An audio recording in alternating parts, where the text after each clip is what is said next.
మనం కూడా కంటిన్యూస్ గా అవేర్నెస్ క్రియేట్ చేస్తున్నాం, చెప్తున్నాం, అన్ని ప్లాట్ఫామ్స్ లో చేస్తున్నాం.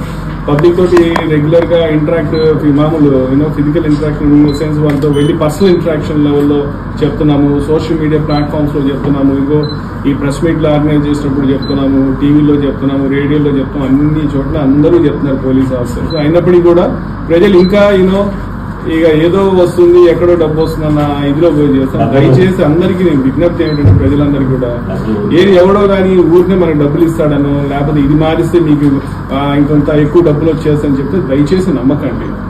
అది ఖచ్చితంగా మీ పైన వేసేటటువంటి మోసపూరిత వలే.